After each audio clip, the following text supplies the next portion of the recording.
Assalamualaikum warahmatullahi wabarakatuh. Perkenalkan, nama saya Cantik dari BK semester 2. Saya ingin mengerjakan tugas pengganti UAS, yaitu presentasi mandiri ke video, yaitu judulnya nilai-nilai pribadi konselor dan keyakinan konselor tentang hakikat manusia. Nah, adapun latar belakang profesi konseling itu merupakan salah satu profesi bantuan. Profesi konselor itu tidak hanya membutuhkan kemampuan untuk teknik konseling, tetapi juga kematangan pribadi. Seorang konselor membawa keyakinan, nilai, dan sikap pandang hidupnya. Nah, adapun pengertian nilai. Nilai adalah pedoman yang digunakan seseorang untuk menentukan sesuatu yang dianggap baik atau buruk. Nilai mempengaruhi cara seseorang berpikir, mengambil keputusan, dan bertindak. Nah, dalam konseling, nilai sangat penting karena mempengaruhi sikap konselor terhadap klien. Konselor yang memiliki nilai positif akan lebih mampu memperhatikan bantuan secara profesional. Slide selanjutnya, yaitu yang pertama itu kerahasiaan. Konselor wajib menjaga rahasia klien. Yang kedua, kesukarelaan dan keterbukaan klien ke klien, yaitu mengikuti konseling atas kemauannya sendiri dan terbuka dalam menyampaikan masalahnya. Ketiga itu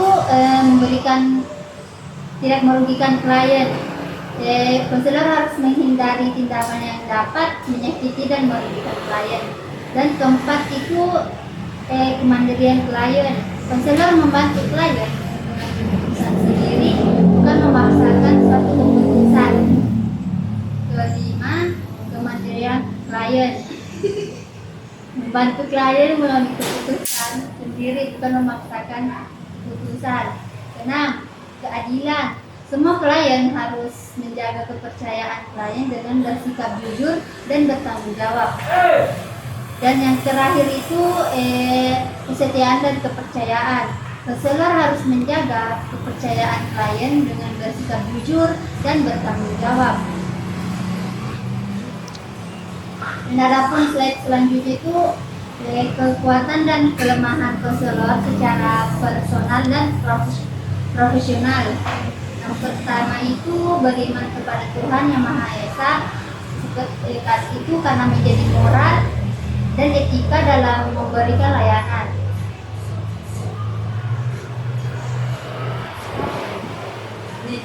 Kelemahannya itu karena keterbatasan memahami masalah klien, tidak semua pengalaman klien dapat dipahami secara sempurna.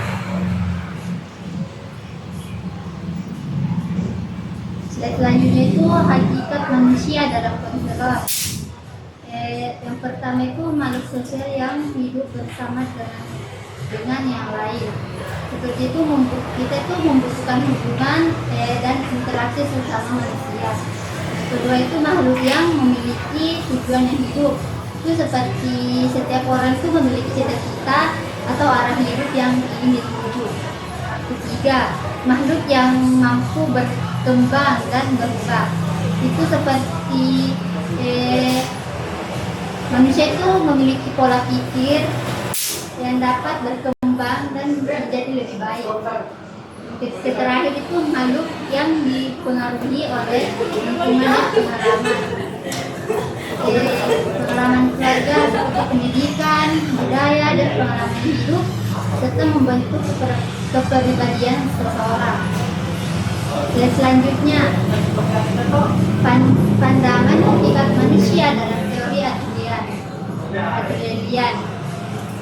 Pertama itu menurut teori konseling Adlerian, yaitu manusia memiliki dorongan sosial. Maksudnya itu manusia itu cenderung ingin hidup berdampingan dan berkontribusi kepada masyarakat. kedua itu perasaan inferior dapat mendorong perkembangan perasaan kurang mampu dapat menjadi motivasi untuk berkembang menjadi lebih baik. Yang terakhir itu manusia bersifat kreatif dan mampu menemukan tujuan hidup.